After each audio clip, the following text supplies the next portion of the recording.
I'm good. I'm good. It's good to see you. It's good to see you. The real question is not how am I, but the real question is how are you? How are you? I'm doing great. I'm doing great. And thank you for having me on for an interview. I know I've shared a lot on my social media, my experiences and with COVID-19. And I can officially say, yeah, I survived. And I'm very grateful and thankful for I guess you could say, the village coming together. And in particular, my partner, Martha Gonzalez, uh, had a great hand in helping me survive. I mean, literally, along with my cousin, Dr. Elena Esparza as well, who is a chiropractor, but for many years has practiced natural medicine. And fortunate for me, with this unfortunate experience of the virus, I had them in my corner. So, I was able to overcome, I guess you could say, the worst or the critical stages of what COVID-19 has done to people. But I was definitely experiencing severe levels of multiple symptoms when the worst of it was happening to me here at home. So, Yeah. but yeah. Yeah, I definitely want to get into and get into what that experience was like, and how you came out of it, and the support that you got, not just from those nearest to you, but the community as a whole. Because I know like there's a lot of outpouring of concern and and thought and prayer and etc.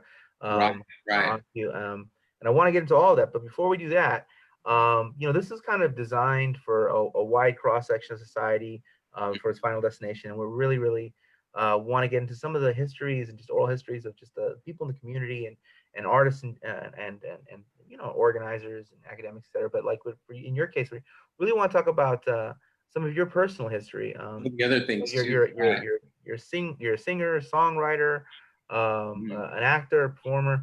So can you tell us a little bit about when did you first know that you wanted to be a singer? When did that come about? Yeah. Well, okay. So since I'm meeting your audience for the first time, I want to say hello, everybody. And again, thank you, Matt, for having me here to talk to you this afternoon. My name is Gregory Esparza, and I sing for the legendary The Midnighters, 1960s Mexican American Chicano rock and roll soul band that is still active today. And it was a dream for me as a young kid when I first discovered their music that I wanted to sing for them. And shortly after I discovered them as a band and did a lot of dreaming and thinking about them, I had strong feelings that this was something that was going to happen. Strange as it was, because when when you're thinking of me as a young kid growing up in La Habra, California, oldies but goodies were always playing in the house because of my dad's music collection, his love of music. And my mother was the fan of big band and the balladeers like Frank Sinatra, Nat King Cole, Johnny Mathis, huge Johnny Mathis. And these sounds influenced and shaped the way I imagine the world as a dreamer, as a somebody who was very romantic about the world and what love was, heartbreak and falling in love. So yeah, I was a young little boy, standing in front of the TV, dancing to Elvis, singing all these beautiful songs. Um, my father would always say, you can do it, you can do it. And he would say that to my older brother and my sister, and my younger brother too. But I think I was the only one that was dreamy enough to take it on. But yeah, I want to fast forward this story because it is very long. But I will say this: that I was 16 years old when I finally played that first Midnighters album, and I had come home from high school with a little bit of a heartbreak. Some young girl I was in love with, she was in love with somebody else. Um, I had played all my dad's oldies records to death, and uh, finally put on that Midnighter album. And the first song I heard was "I Need Someone." Uh, First time I'm hearing the Midnighters as a band. I'm hearing Willie G's voice, and it felt very close to the sound that I was putting out as a young man. And so I asked questions. What happened to this band? Where are they now? It was like, why haven't I heard about them like I heard about the Rolling Stones or the Beatles? Like, what's going on here? And so, well, you know, the internet's not around, and this is 1986, more or less, and I'm about 16 years old. But by the time I'm 19, fast forward a little bit, I've pretty much gotten a large chunk of their catalog just memorized in my heart and in my soul. And I'm singing all these songs a cappella. Fast forward a little further, I'm in my early to mid 20s, and I find out that the Midnighters are still active. It blows my mind. By this time, you're looking at the mid 1990s, and I couldn't believe it. So by the late 90s, I introduced myself to this great band, the Midnighters, for the second time in my life. And I want them to hear me sing, and I get a business card. Fast forward to 2003. By this time, my first opportunity had already come since 1998 with Cannibal and the Headhunters, first group band I'm ever singing with. And because of this opportunity, and because people were getting to familiar with me singing particular songs like Gloria by the Cadillacs, it was a phenomenal hit that I would do with the Headhunters. Because of all that, the Midnighters heard me sing one song in my hometown, funny enough, in my hometown at a private event where I was invited to sing just one song. And luckily, Jimmy Espinosa, we are obviously good friends and brothers in music now, but he's a bass player with the Midnighters since 1965, since the 1965 Whittier Boulevard album. And he heard me sing that night. He approached me and he said, you know, he introduced himself and said, you know, I think you could sing our songs based on what he heard me do that with that one song. And that alone just answered so many questions for me as a young singer, dreaming about finding a time machine and going back in time and wondering, I wonder if I could have been good enough to sing with the Midnighters. I wish I could have been back there where when you'd look at a 1960s Garfield High School yearbook, because my dad went to Garfield and that's where the Esparza family was at in East LA. So I would see the La Habra High School yearbook that my mother had and my dad's and see just a world of Chicanos, Mexican Americans. So it always was a curiosity. But yeah, there I was. And I know I went off tangent for a second on that memory.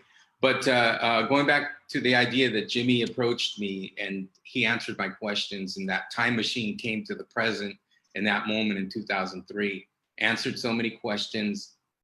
He said, let's have a meeting. We sat a few days later in my hometown still. And I got to sit and speak for 3 hours about the Midnighters and everything I wanted to know about them and my own critiques. Once I knew they were active, I understood that Willie G at the time was no longer with the band. He'd been gone for many years. His own choice, he had stepped away from the band sometime in 1968. And so I got to speak to Jimmy about these singers, and he says to me, well, Willie has come back, this is 2003, temporarily because we repackaged a whole set called In the Midnight Hour. And if Willie can't do it, we got Charlie Munoz, former singer from the Ambertones. And if Charlie can't sing it, we're gonna give you a call. So I left that meeting knowing that my name was number 3 on this very short list to see this dream come true that I'd been holding for many years. And 3 years passed, it's 2006. And I'm working in a graveyard shift security guard job in Buena Park in a Section 8, walking around with a flashlight and a notepad to just jot down broken light bulbs and telling people not to park here and there, meeting all sorts of different people and characters. And I got a call, properly said after midnight, and it was Jimmy Espinosa. This was in January of 2006, and he says, hey, this is Jimmy from the Midnighters. of course, I thought it was my primos. I thought it was my brother, somebody pulling a joke on me, because Yeah. he knew I'd been dreaming about this my whole life.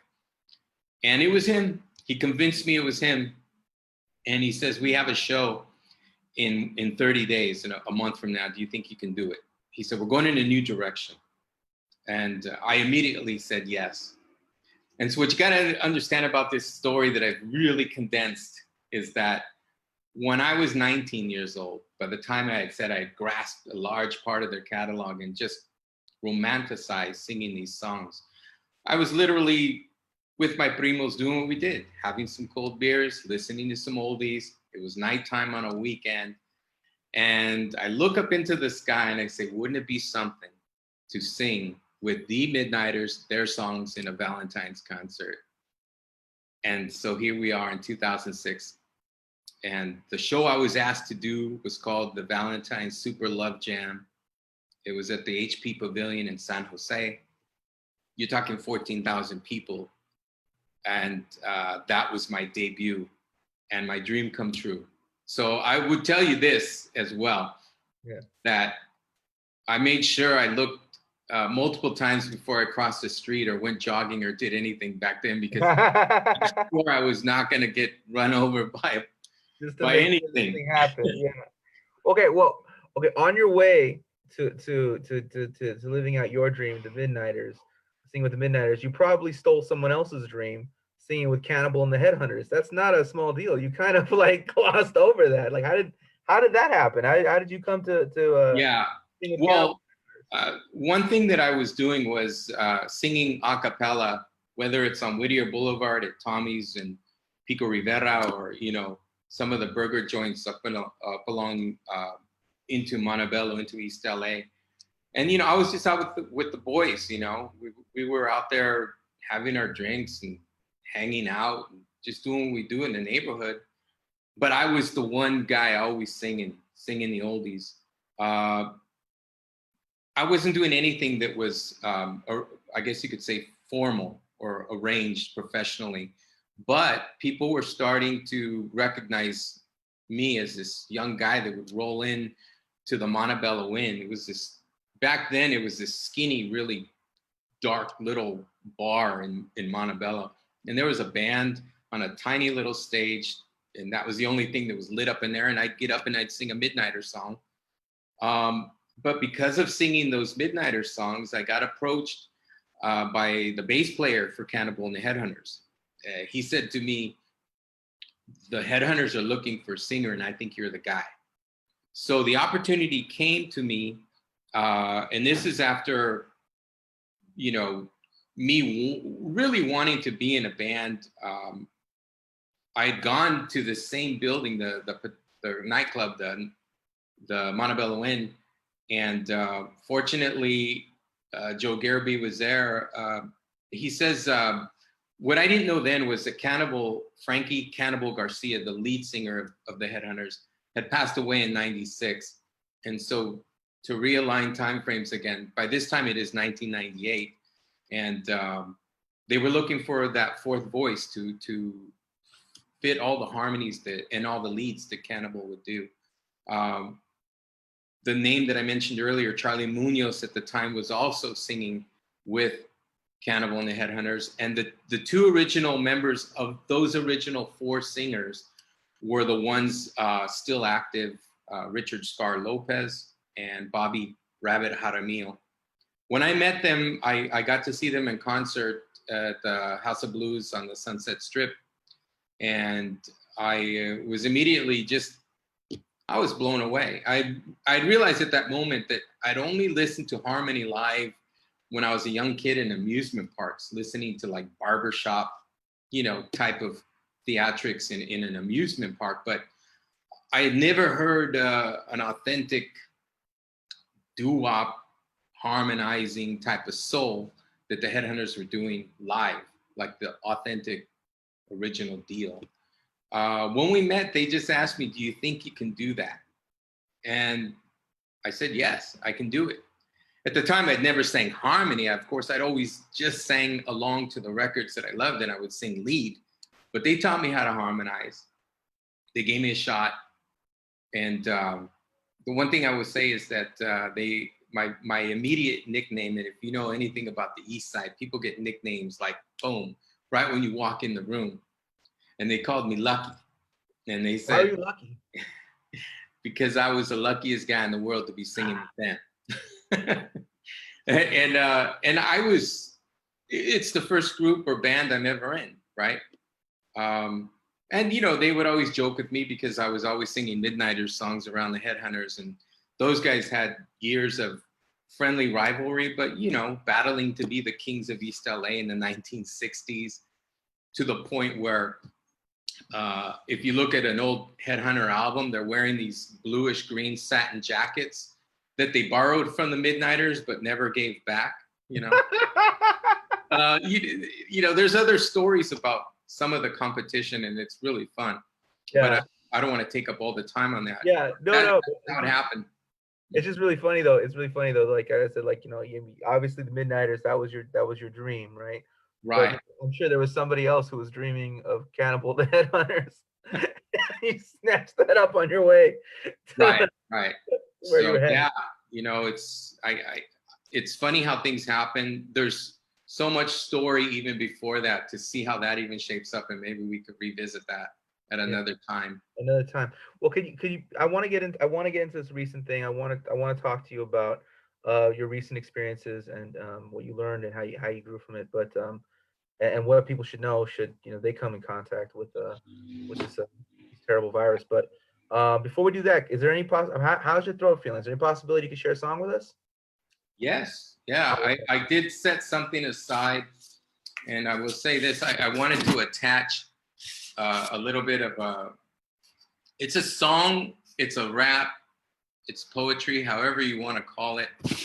And because I've been thinking a lot lately, obviously we can't avoid the idea of what's happening in Minneapolis right now, Louisville, Kentucky, and the, you know, people around the country angry about the murder of George Floyd.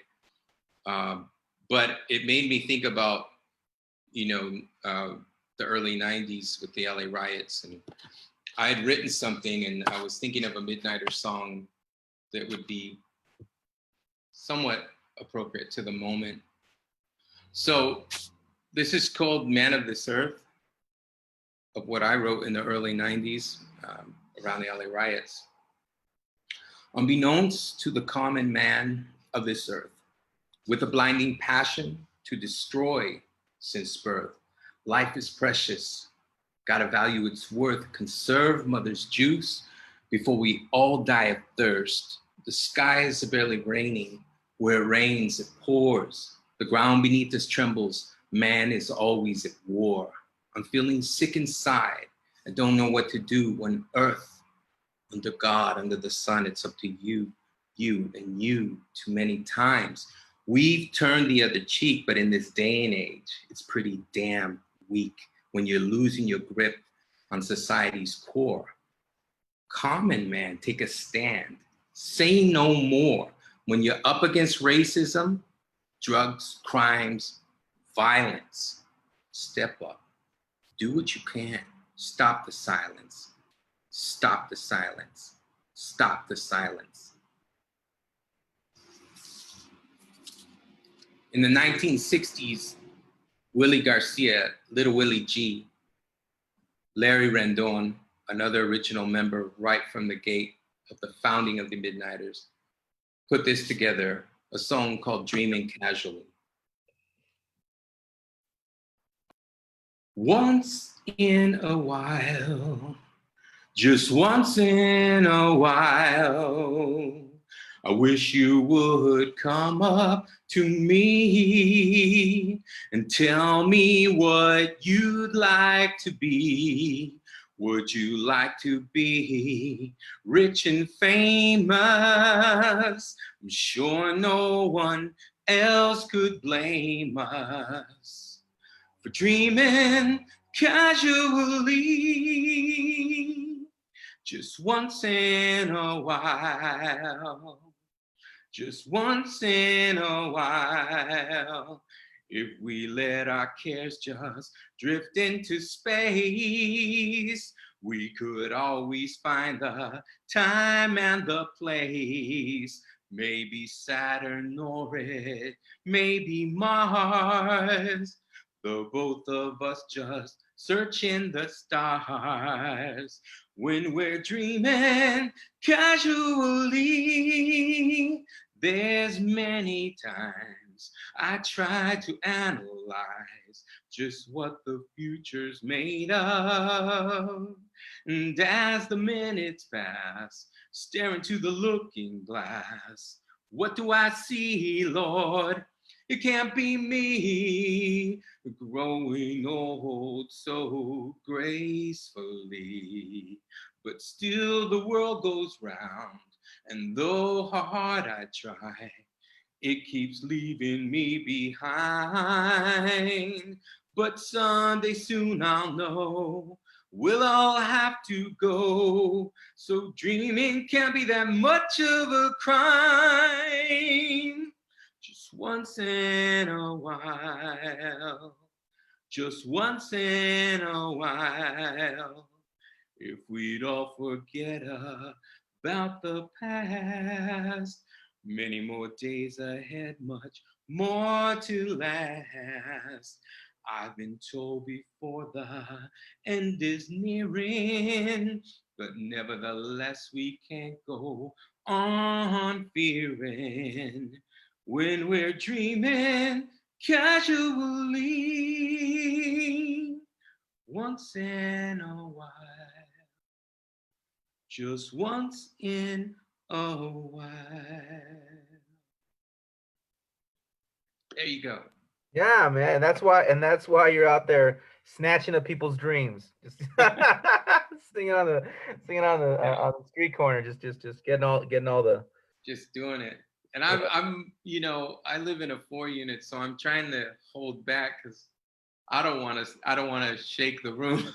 But and I will say this, that song "Dreaming Casually" is such a beautiful song, and it really is talking about the decades of Mexican Americans, Chicanos through their own struggles, dreaming about having this life of having the ability to dream and to see out those dreams, but unfortunately our reality here is the complete opposite. And, right now, I think that what's happening, unfortunately, is a necessary uprising against the abuses happening across the city, in particular to our Black brothers and sisters in the Black community. But yes, the Midnighters, just a world of beautiful songs that are romantic, talk about love, finding love and losing love and all the heartbreaks and everything about life. So, that's the Midnighters. And if anybody heard that for the first time, I hope you really enjoyed it. Yeah. All right, so let's get into the heart of this. Okay, so you're performing with the Midnighters at a show. The crisis is kind of beginning, but we still don't really know what it is. Right. And that's when you think you contacted it, right? Oh yeah.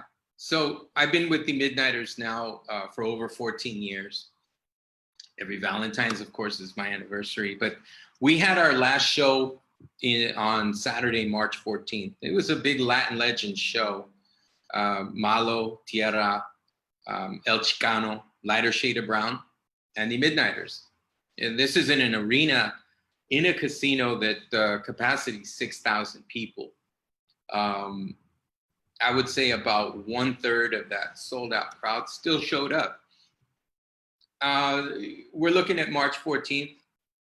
This was the week where just a few days prior, the NBA canceled their season. And so when you're talking about a virus that is let loose globally, I would say that was a big trigger that unplugged a lot of people from the worlds that they live in, whether it be the NBA or whatever.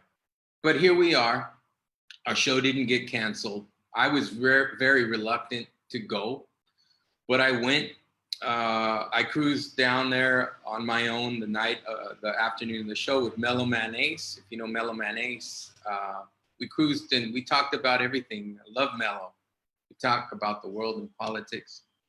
And so I convinced myself of why I was going. And it was something that I'd learned about energy. Obviously, I'm dealing with music and energy. And so the Merchants of Energy was the idea that we're here really to let people unplug from all the tragedy and turmoil that's happening, whether in their personal lives around the world.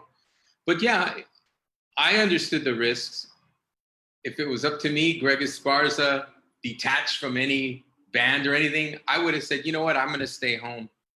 But it wasn't my choice. I showed up, and we had an incredible show. But there I am. I mean, there's a few thousand people. We're on a big stage. People want photos. When you're up front, you have a microphone that, you know, there's a stage crew, a sound crew, the MCs, the other bands. Everybody's sharing mics at one point or the other. Even though I'd had my own microphone cleaned and disinfected for sound check, once the show gets rolling, you're in a different mode. It's like the race has started and you're not thinking, you're back in show mode. But you know, when you're in despite it being an arena, there was just too many people there. At the time, in mid-March, the mandatory masks were not the rule of the day. It was social distancing and lots of elbow bumps. And even still, I remember that one guy that reached out his hand and I reached back and shook it. But it's because that's what we do, right? It's our natural being. You just shake somebody's hand. And I thought to myself, like, you know, darn, man, I shook that guy's hand. Like, nobody's walking around with disinfectant. And it's not to say one particular person, but afterwards, you know, lots of people were not, I guess you could say, exercising social distancing, you know, hands on the shoulder and around, and photos, group photos and things like that. The one particular time I'm in the elevator and, you know, this homegirl with a Corona in her hand started coughing. So what have you, it's just, I'm in a casino, I'm in a space, there's lots of people there. I will say this, to move beyond that, the idea of the 2 to 14 day incubation period, from that night, 9 days later was when I got sick. You know, it was a Monday and I thought that maybe it's just allergies, little tickle in the back of my throat. So I got my nasal mist. Maybe that'll make it go away. That was day one. Day two is a Tuesday. And Martha, my partner, made a bagel. I remember I ate the bagel. I put the bagel in my mouth, bit on it. It tasted like cardboard. I didn't know it at that moment, but I had lost my sense of taste. I hadn't experienced the loss of smell, but those go in tandem. They go together. Once you taste and smell go. But I knew that I had a little bit of a stomach ache. Maybe I got a stomach flu. This is day two, right? So these are confusions. By now, the media is popping out there that if you got a horrible cough, if you have a dry throat, if you feel a tightness in your chest, those are other things. Maybe I got the allergies. Maybe I got a stomach flu. Maybe that was just a really horrible bagel, you know? But I would say this, by the second night, by Tuesday night, I had the chills so bad. I called my brother and told him verbatim, I said, I feel like I'm shaking out of my body. I've had the flu before. I've had flus that have made me bedridden, you know, but by this time I got the tickle in my throat. I'm afraid to cough because you think you can't sneeze or cough anywhere out of the fear of, do I have this virus, right? So I have a stomach ache, but I also feel a nervousness. I feel nausea in my stomach. And because I got the chills, I have the fever. And right around this time, I start getting, I guess you could say, the most unique headache I've ever experienced in my life. And I'm not one to commonly get a headache. And I've never had migraines either. But I would say that, and this is all by the second night, I did my normal routine. NyQuil to knock me out. NyQuil. I woke up the third day, the symptoms were all still there. By this time, that's when we called my cousin, Elena Esparza.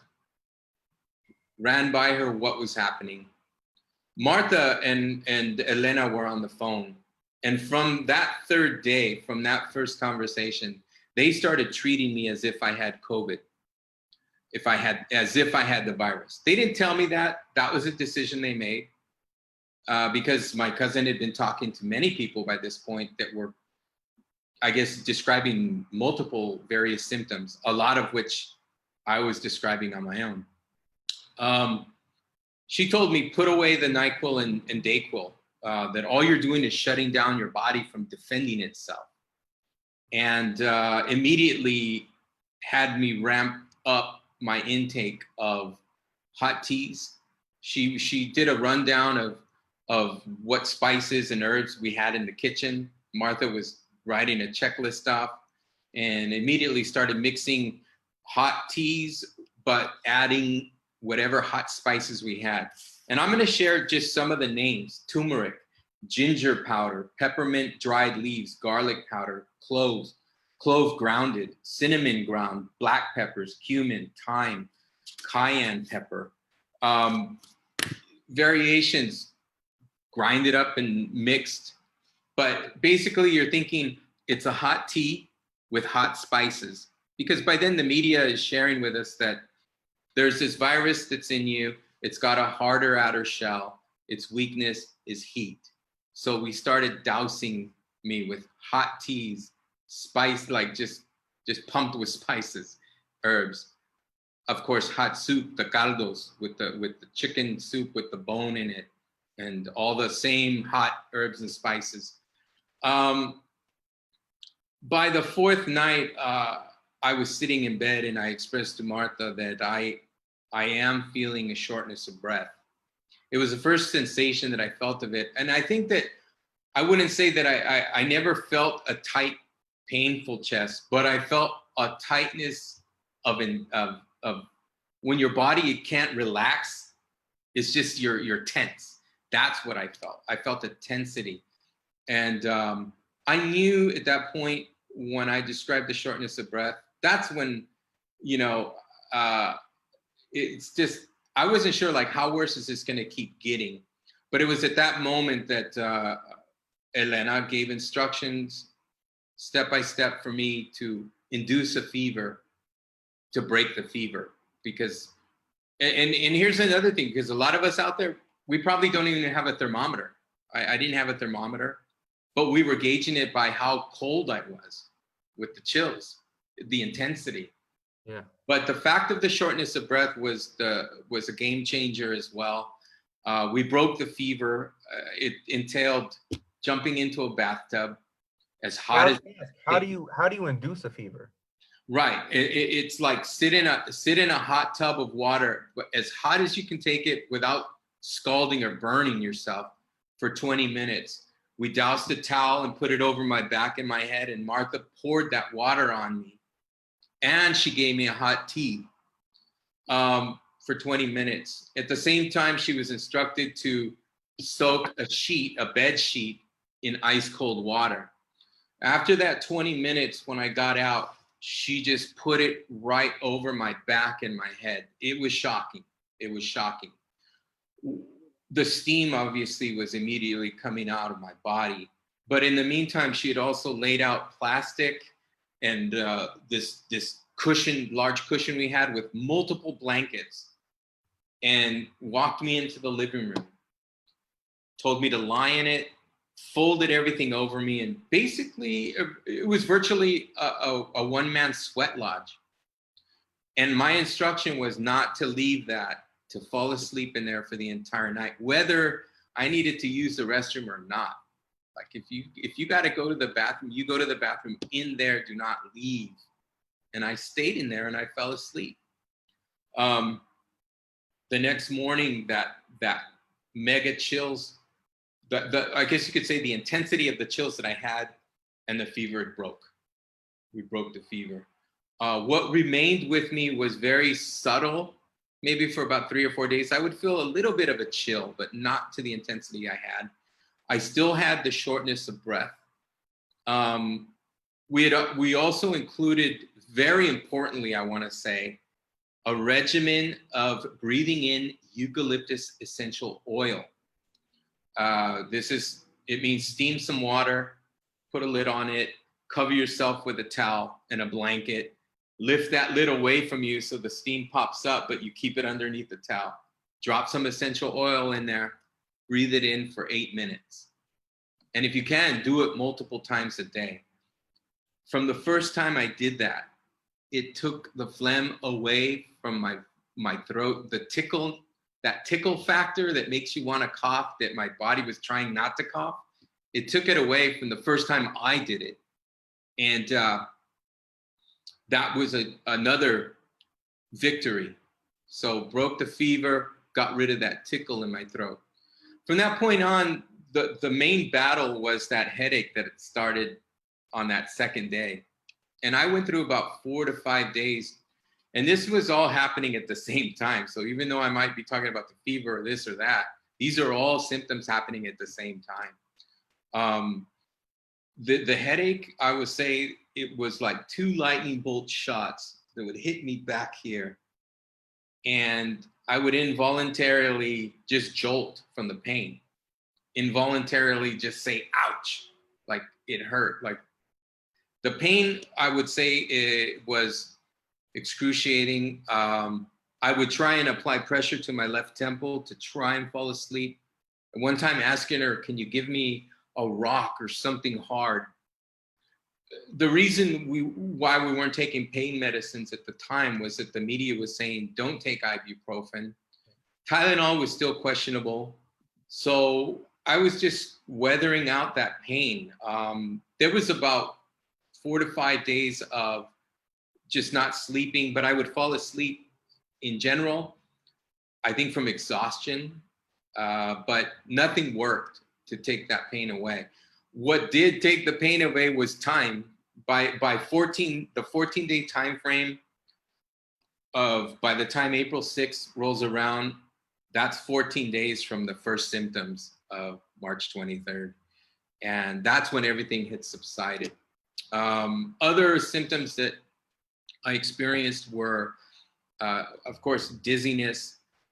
I've described this and it's really weird, but imbalance.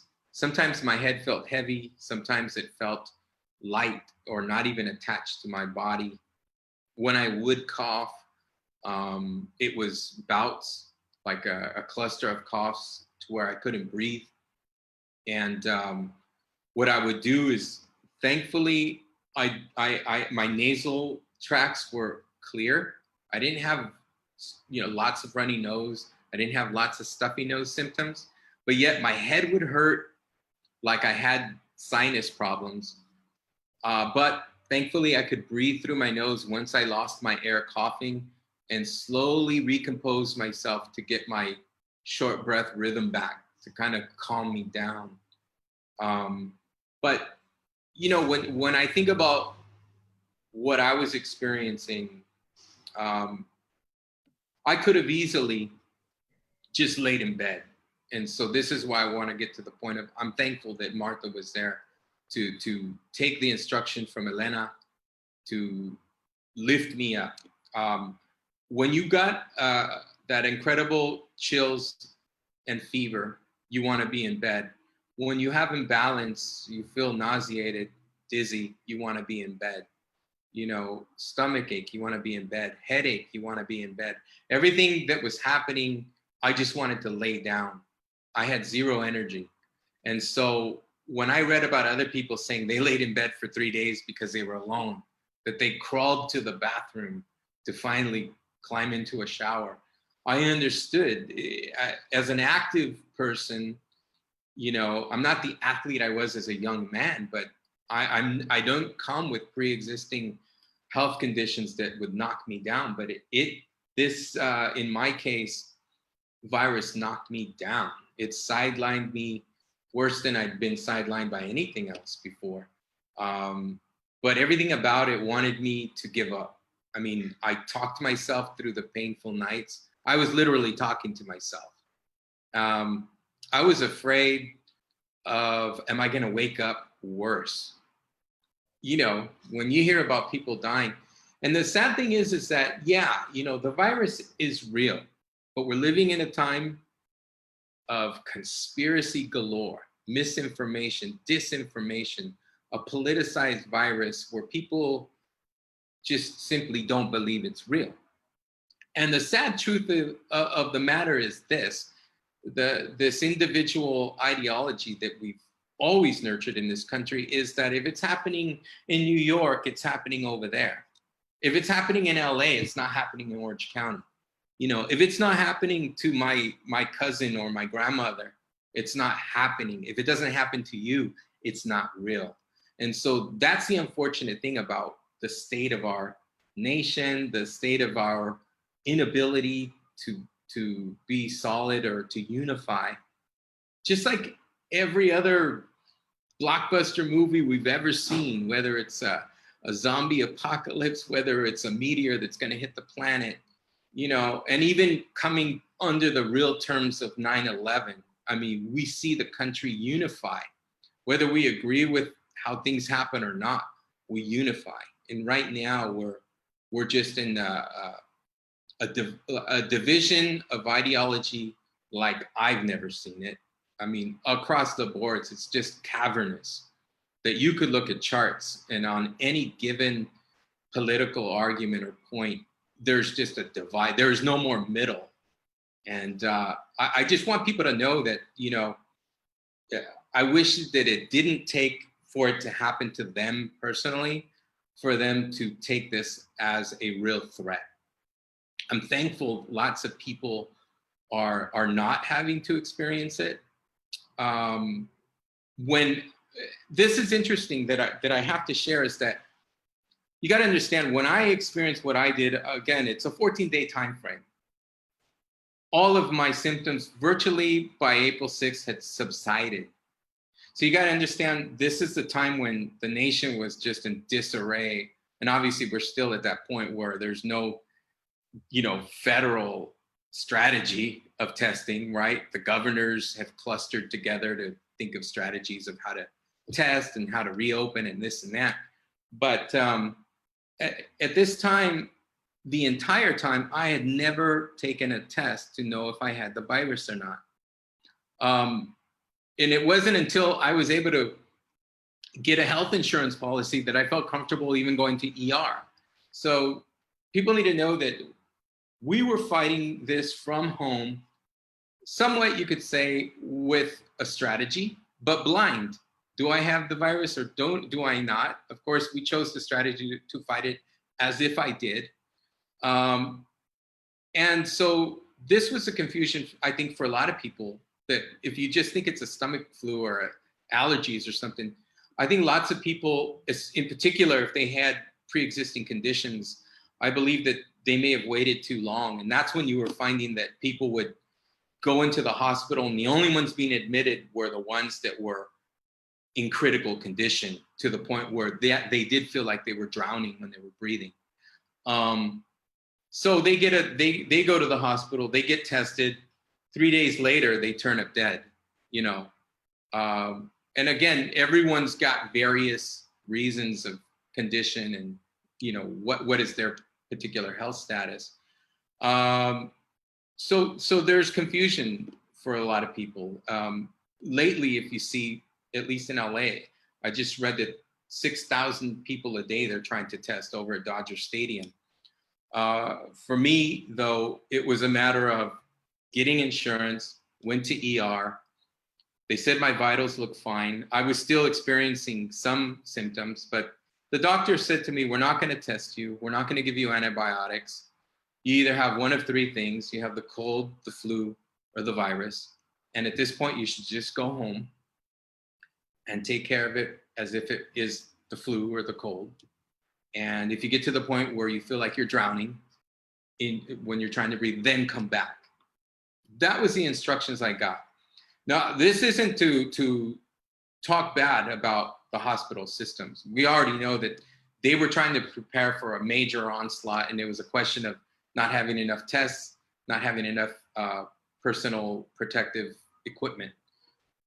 I kind of understood that. I was disappointed. I was not angry at them, but disappointed. I was hoping to get something else to just help me get over what I was experiencing, even though I was at a point where things had subsided. Thankfully, with a new insurance policy I picked up and a doctor that picked up the phone, I was able to get in and do my first COVID test on April 4th. And on April 10th was when I decided to share on social media that I had tested positive. And what I'll say about that is that my initial reaction to testing positive was still somewhat surprising. Even though I still experienced what I experienced, I still wasn't sure. And that's because that's how confusing this virus can be. I sat for most of the day from the afternoon that I found out. And it was in the evening when I decided that because of everything I experienced, the confusion I went through, I felt that I wanted to share because other people were going through the same thing and didn't know whether they were with the virus or not. But my initial goal was that people just react quickly and not sit around and wait around and let this thing, tear your body up and break down your energy to where you can't help yourself. Who knows, right? And so I figured that was my initial strategy, was to do that. Later on, I came to a different idea too, that once I finally got tested a second time on April 23rd, I was still positive. And this is going on 4 weeks of asymptomatic, feeling fine. Another month goes by and I tested again for the third time on May 24th around. And finally, this was a 70-day period where I finally got test results that I was negative. Because of that experience and in hindsight and thinking of the early reaction I had to testing positive, I think my first thing was, as well, emotionally, I was a little embarrassed. You feel a little bit of shame, like, even though I took all the precautions, I knew that concert was way too many people, that had to be the space where I got sick. I just wanted people to know that, to share that you shouldn't waste your time feeling these emotions of embarrassment or shame, that it happens, it happens and you got to get over it and you got to take a strategy and act quickly.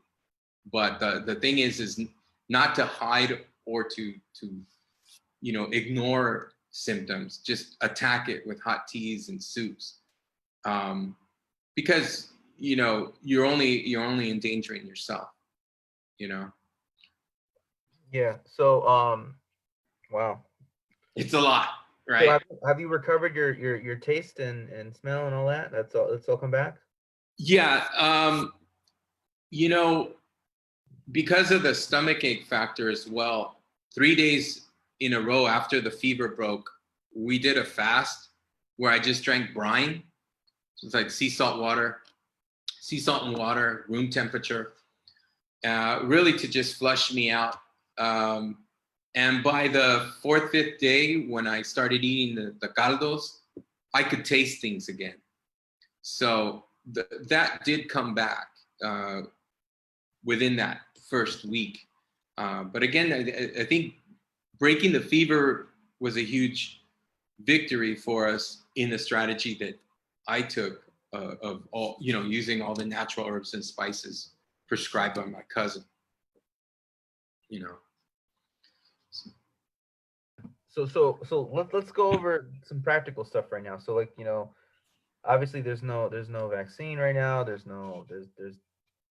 people lagging behind on that, but there are things you can take right now to just yeah, I know that there's multiple groups out there, trying to figure a vaccine. And of course, we see that it's 12 to 18 months away. Given the number of different groups working on it, that's the optimistic view. I know traditionally that's like a decade-long process, right? That when you read other media or articles from back in the day, it's a much longer process. But let's just, for a second, think about that, the 12 to 18 month period. Yeah, it's still months away. And so I think for people that are experiencing anything, when you're unsure, the practical things are attack it with hot teas, attack it with hot soups. The other things that we were doing was zinc, andrographis complex. I was taking fish oil pills and vitamin D. So, and those, some of those I was taking daily. And I continued doing the essential oil daily, sometimes twice a day. I hear that in China, they'll do it up to 4 times a day. My cousin is recommended to do it as many times as possible. It is a powerful strategy to help clear the phlegm. We did another thing where it was like a body pack, and I wish I could give you all the ingredients. I know turmeric and rice and I don't know all the ingredients, but Martha would blend it up, and she would put an oil on my chest and then put this pack on me and then cover me with towels and a heating pad and lay there for 30 minutes. We would do that to my chest, my back, and on each side, 30 minutes each time. And we would do that every day. And it was to help the body rid itself of mucus. So I was on a really tight schedule, a really solid regimen of all these things. Lots of people obviously they're not going to have all those ingredients right off the bat. So in practical terms, hot teas, hot soups, and the vitamins, take those. And the easiest thing of all, I just can't stress it enough, breathe in the essential oil, the eucalyptus essential oil. It was amazing for me. And some friends of mine on social media have said that they've suffered from pneumonia for many years, and they started breathing in the eucalyptus oil, and it's done wonders for them just on that alone. So please, please, please take that to heart, for sure. Yeah. All right. Well, that's some strong practical advice. Yeah. So what? I know, man. I know. I just talked it through, right? Just yeah. No, the man. way through. Make it easy on me. I mean, like I'm just sitting here listening and learning. So, Yeah. what else should people? I mean, what is there any like what would you say to like? Excuse me. It's not just a physical thing. It's also like mental anxiety, the anxiety, uncertainty. So what would you tell people dealing with that anxiety or uncertainty? If they feel like maybe they're ill or they're not sure, or like what would you? Well, get a positive test. I mean, what would you tell them? Yeah, obvious fear and anxiety is natural, and I think that it is because there's so many unknown factors. The doctors, in my experience, were learning right along with us. So when we're looking to the experts that are taking care of us, and they're learning from us, giving them description, it's harrowing. I described it as, at least when I was going through it, that, it shook my mind, the fact of not knowing how I was going to wake up the next morning. But, I would say this, if you're experiencing symptoms and you're full of anxiety and fear, you have to find the strength to reach out to family and the community. I've communicated with many people on my social media platforms, In particular, there's one woman that said that her elders went to a funeral in, I don't know, it was Calexico, Mexicali, somewhere right there along the border, but in Mexico, somewhere right there. And multiple people, just about 2-3 weeks back, all got sick from traveling, going to that funeral. And these were two elderly Hertios that live in East LA. They came home. And so I just, I gave them my experience of the eucalyptus oil. I go, please, please, please have them breathe that, drink the teas and make soups.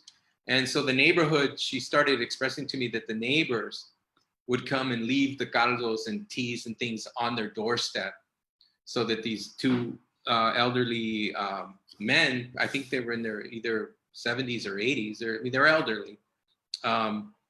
They literally had their own village, their own community mobilized for them. So, I want to say that from what I'm observing, our community is taking to heart what is happening, I believe, to the Black community, first and foremost, what happens and happening in New York, the disproportionate death of, Black folks, and then next to them, the Asian and Pacific Islanders, Native Americans, and of course us, Mexican American, Chicano community. So because we're getting affected disproportionately in that horrible way of people dying from it, we can rely on our communities to mobilize, to come through.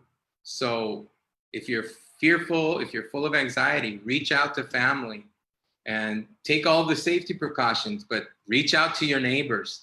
If you're in the neighborhood, you have to reach out. You can't just lay there, because this virus will take you and it'll take your energy. So it's one thing where you can't wait around. You can't. You have to face it, and you have to fight it. You have to fight it. Yeah. Yeah. No, that's beautiful. That's beautiful. I mean, I was looking at some of the stats in California. I mean, like, it shows that our community is not dying in the highest rates, but that we are like getting it at the highest rates. Right. And I think part of the reason for that is because just demographically we're younger. Like, just like across the board we're younger. I mean, like we typically are younger than everybody actually. Yeah. But, Yeah. So I think that's think probably what it is. Yeah. But we are getting it at the highest rates, and it's like, and Right. it makes so much sense, because like we're the workforce. I mean, like everybody's the workforce, but like disproportionately we're like the ones with the mop and the broom and the this. Right.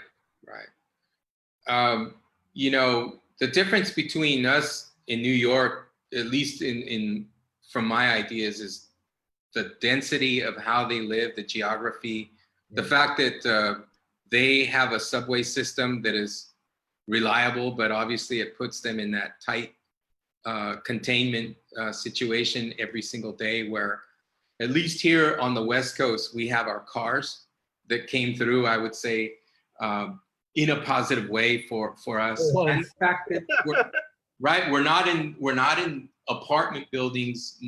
We have, not everybody, but lots of us have front yards and backyards in that space where we can move around a little better. So I think those factors for sure play a role as well in people, getting sick, but then having the space to isolate a little easier than, to me, an apartment building may as well be a cruise ship. You're sharing the same air in a building and you're all contained. So we had that definitely on our side. Yeah. Well, Greg, it's been an incredible hour talking to you. Is there you want to sing us one more song? If we want to end on a You know what? Let me see. On a high note. Yeah. I'm gonna sing for you. I love the oldies, but I also love the standards. And I did set something aside. But here's a beautiful song written in 1936, published in 1954. Hopefully these names are correct. Lyricist John Turner and Jeffrey Parson, and made popular by Charlie Chaplin. Or maybe Charlie Chaplin might have been one of the lyricists as well. beautiful song called Smile. Smile, though your heart is aching. Smile, even though it's breaking. When there are clouds in the sky, you'll get by. If you smile through your fear and sorrow, smile, and maybe tomorrow you'll see the sun come shining through for you. Light up your face with gladness, hide every trace of sadness, although a tear may be ever so near. That's the time you must keep on trying. Smile, what's the use of crying? You'll find that life is still worthwhile if you just smile. That's the time. Smile, that's the time. You'll find that life is still worthwhile if you just smile. Oh, bravo, bravo, bravo, bravo. Thank you so much, Greg, for your time. This has been a really illuminating hour, and I really appreciate you taking the time to You talk got it. with us. You got it. The Yeah. power of a smile during these hard times will bring us some energy to fight this off. Fight this off, man. We got to lift our spirits up, whether it's the virus, whether it's the abuses happening in our cities. All right, man. I appreciate you giving me time to talk with you and to share everything, and I appreciate it. Man, just keep healing and keep smiling. All right. Thanks a lot, Matt. Appreciate you. So.